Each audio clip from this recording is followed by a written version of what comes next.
দীর্ঘ 2 যুগ পর জাতীয় পর্যায়ে উদযাপিত হল জাতীয় কবি কাজী নজরুল ইসলামের জন্মজয়ন্তী। আর সেই ঐতিহাসিক আয়োজনের কেন্দ্রবিন্দু হয়ে উঠল কবি স্মৃতি বিজড়িত ত্রিশাল। আজকের এই দিন শুধু একটি সাংস্কৃতিক আয়োজন নয়, এটি ছিল বাংলাদেশের ইতিহাস, সাহিত্য, সংস্কৃতি ও জাতীয় গৌরবকে নতুন করে সম্মান জানানোর দিন। ত্রিশালে জাতীয় কবির স্মৃতি বিজড়িত ভূমি আজ পরিণত হয়েছিল এক উৎসবের জনপদে। সকাল থেকেই ছিল মানুষের ঢল, উচ্ছ্বাস আর অপেক্ষা। আর সেই আয়োজনে অংশ নিতে দিনব্যাপী ময়মনসিংহ সফরে আসেন বাংলাদেশের মাননীয় প্রধানমন্ত্রী তারেক রহমান। সকাল 9টায় ঢাকা থেকে সড়ক পথে রওনা হয়ে দুপুরে ত্রিশালে পৌঁছান তিনি। কিন্তু এই সফর শুধু আনুষ্ঠানিকতা কিংবা শ্রদ্ধা নিবেদনের মধ্যেই সীমাবদ্ধ ছিল না। মানুষের জীবন, জীবিকা এবং উন্নয়নের বার্তাও উঠে এসেছে প্রতিটি আয়োজনে। সফরের শুরুতেই বইলর ইউনিয়নের ধরার খাল পুনঃখনন কার্যক্রমের উদ্বোধন করেন প্রধানমন্ত্রী। দীর্ঘদিন ধরে পুনঃখননের দাবি জানিয়ে আসছিল স্থানীয় মানুষ। আজ সেই প্রত্যাশা বাস্তবে রূপ নেওয়ায় এলাকা জুড়ে দেখা গেছে স্বস্তি ও আনন্দের প্রতিচ্ছবি। এই খাল পুনঃখনন শুধু একটি উন্নয়ন প্রকল্প নয়, এটি কৃষি, পানি প্রবাহ, পরিবেশ ও গ্রামীণ অর্থনীতিকে পুনরুজ্জীবিত করার একটি গুরুত্বপূর্ণ পদক্ষেপ।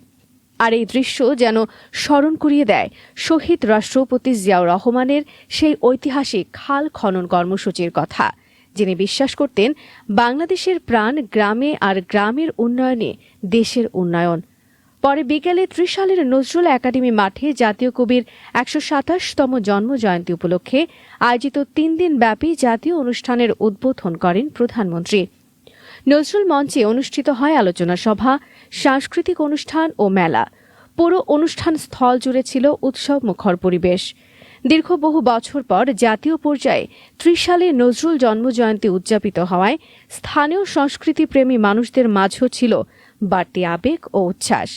নির্বাচিত বিএনপি সরকারের প্রধানমন্ত্রী তারেক রহমান দীর্ঘ 2 যুগ পর জাতীয় কবির জন্মজয়ন্তীকে রাষ্ট্রীয় মর্যাদায় উদযাপনের উদ্যোগ নিয়ে প্রমাণ করেছেন যে রাষ্ট্র তার ইতিহাস, সাহিত্য ও সংস্কৃতিকে সম্মান করে, সেই রাষ্ট্রই এগিয়ে যায় আত্মমর্যাদা ও জাতীয় চেতনার শক্তিতে।